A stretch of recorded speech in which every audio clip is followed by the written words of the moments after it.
I'm Chris Wise with Wise About Flower Mound, and I'm here with Anecia Hero, and we are with Smarty Pants Kitchen. So I'm so excited to learn about what Anecia has to teach me. So what is Smarty Pants Kitchen? Oh gosh, Chris, thank you so much for doing this. Smarty Pants Kitchen is, I'm a food blogger, and I cook here, and I take pictures, and I have a website, but it's basically a Southern traditional and contemporary food blog. Okay. Yeah. Okay, so do you have tips for moms that work and like how can we get through what's for dinner tonight every week? Yeah.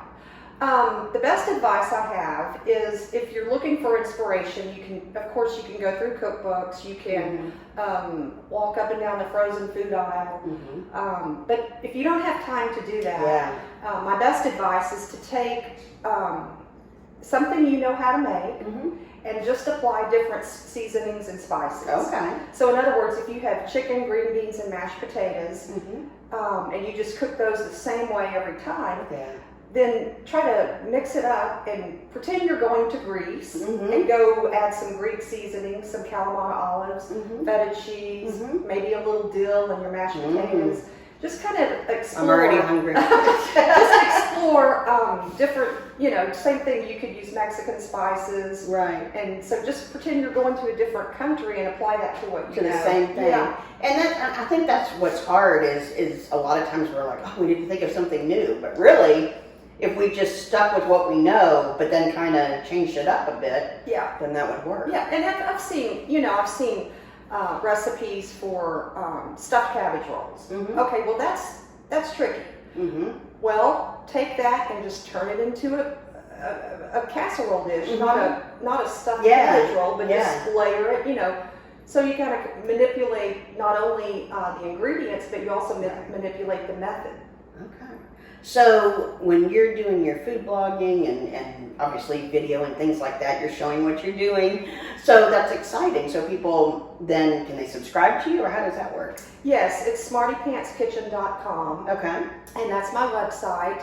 And at the very top there's a subscribe, and I send out every Thursday at 7 o'clock, I send out some kind of nerdy food tip. Okay. Like,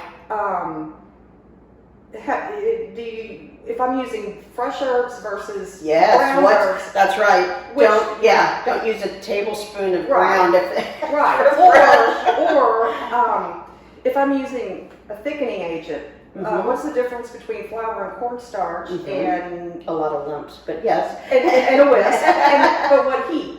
Flour thickens at low heat, cornstarch thickens at high. So I send those out Thursdays with a recipe, and that's it. I don't give anybody's email away. I don't participate in any of that, and it's just really down home cooking and cooking tips. Okay. So do you hire out? Because I need a cook at my house.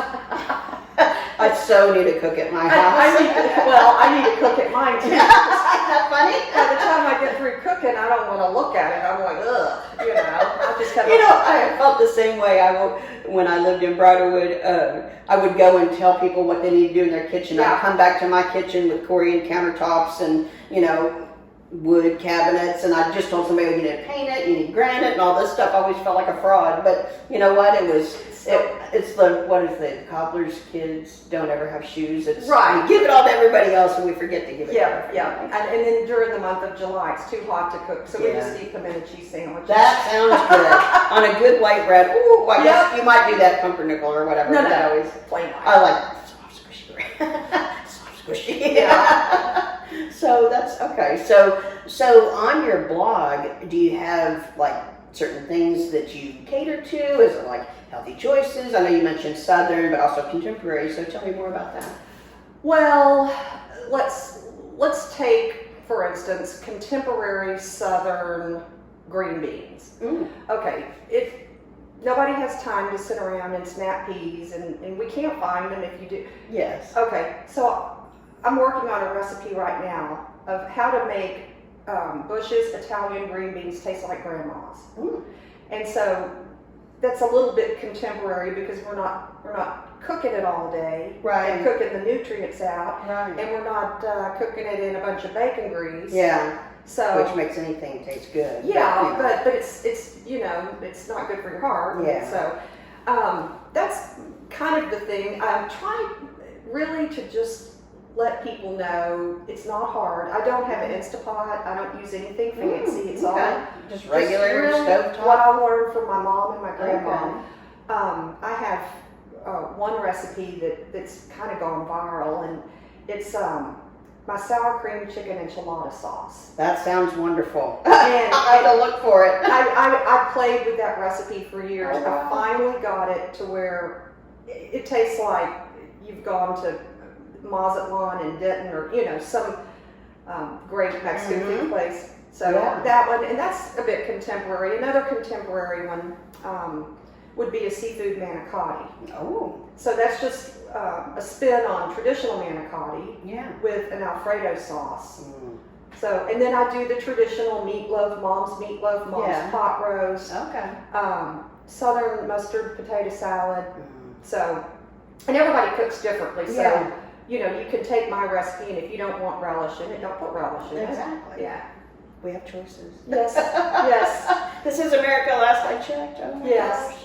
So that's great. So we'll link to your website, smartypantskitchen.com, Thank and you. then people can subscribe and then get your newsletter and or your tips on Thursdays. And Yeah. I appreciate so it. that's great. Thank And if you you. ever want to come to my kitchen and cook, you are It welcome. might be more fun because I'm not tired of cleaning this one. I'll get my kids to clean it. They're really good at that. Oh, mine aren't. I'm like, yeah, I got to do this every morning, every night, every morning. Yes. I'm not complaining. Right. But it, you know, you can make a big mess when you're taking pictures and Oh, then you're stirring. And I don't have a third hand. I don't have Right. anybody, so it's real hard to make them look like they're, you know, gourmet. And I'm like that. Some of the pictures, I'm just not a photographer. Right. So, right. so some of them aren't like magazine. Right. But But it tastes good, so Yeah. and that's what it's all about. yeah, and you want to convey the information. You want people to not feel like that they're scared to get in the kitchen and to try new things. You want them to realize that they can do it themselves. Right, and when you make something and it doesn't look like what you made, it's, you know, you feel like it's a failure. Yeah. But sometimes the pictures are enhanced, and That's it's right. like, mine doesn't look a thing like that. But it Well, probably tastes still good. Yeah. That's the key. yeah, it That's is. the key. So I think it's just a matter of reading the ingredients Mhm. and reading the methodology, the instructions. Mhm. And I find that most new cooks that aren't familiar with mom's meatloaf, Yeah. you have to read the recipe a couple of times and imagine you doing it, Yeah.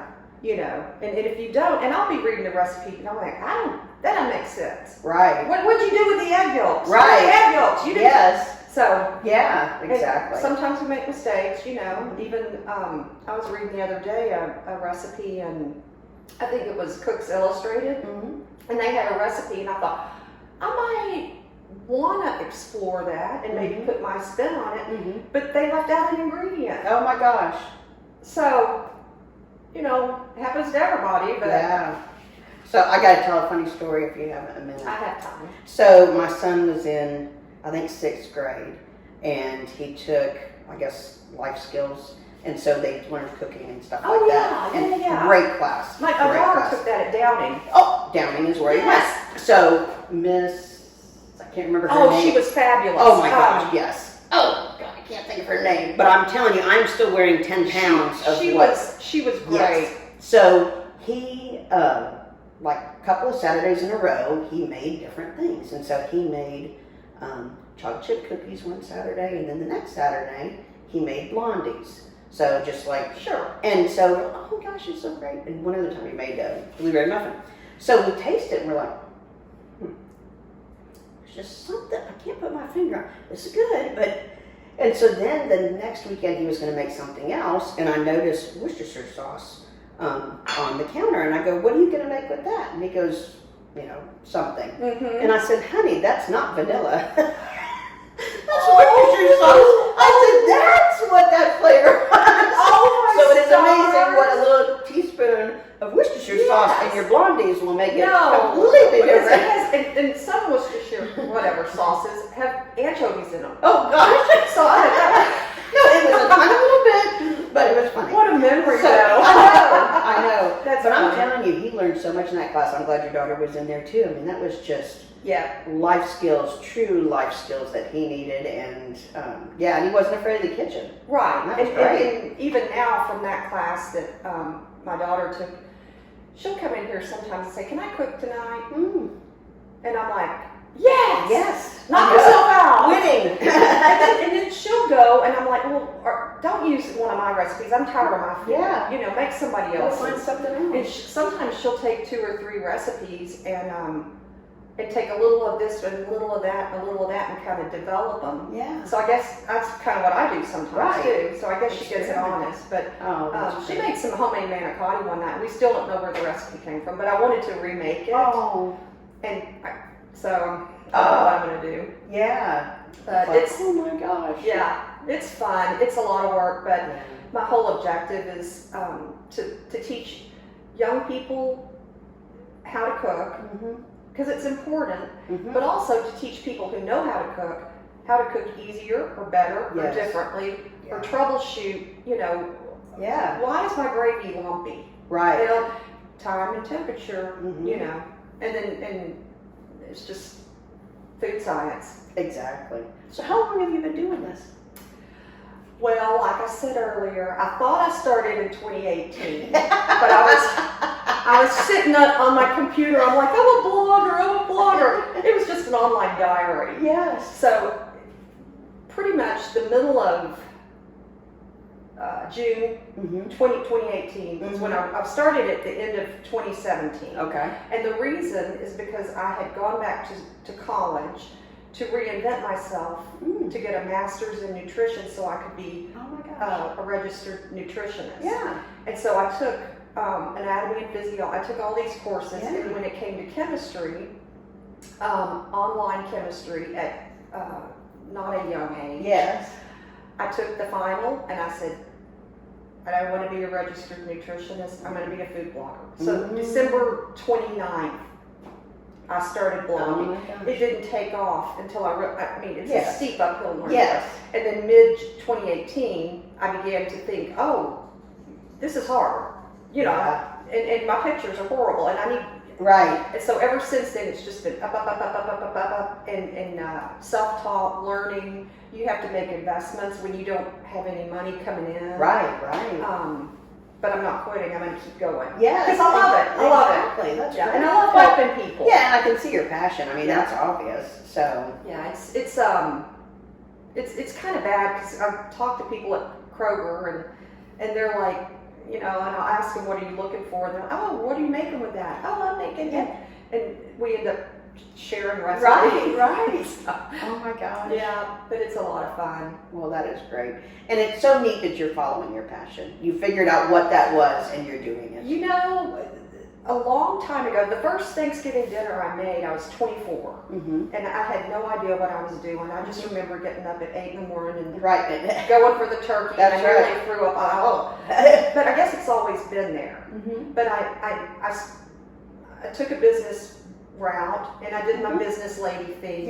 Corporate travel. A lot of us have, And then we adopted our daughter. Yeah. And I said, I don't want to do that. So I can't travel. I spent my whole life waiting for this baby. I'm not doing that anymore. And so then I had to reinvent myself. And so I went to work at Whole Foods Market, which it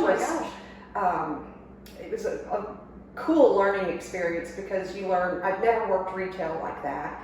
And I learned a lot about food, additives, preservatives. Oh, yeah, I bet. And so that really spurred me to kind of pursue the nutrition aspect. Exactly. And then we moved here from Dallas, and Okay. we moved to Flower Mound in, I think, 2016. Oh, wow.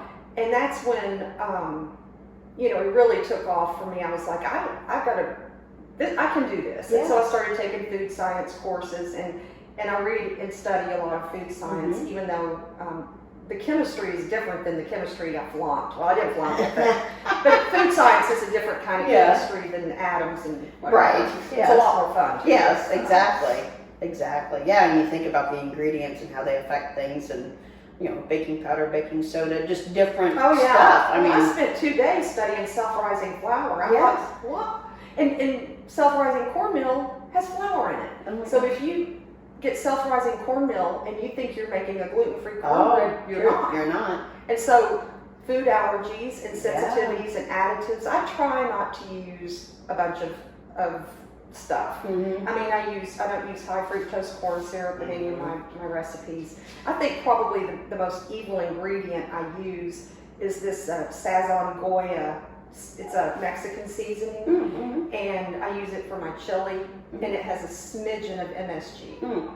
I think that's probably the worst thing Yeah. ingredient. I just try to keep it real clean. Right, exactly. Oh So- my gosh, there's enough chemicals around that we certainly don't need to be ingesting it. Well, yeah. I mean, Exactly.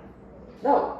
Yeah. So Well, anyway, that's it. well, that's awesome. Oh my gosh. So you definitely have to check out Anecia's blog because I think she's got some great recipes in there. I can't wait to try some of those at my house for sure. And that's at smartypantskitchen.com.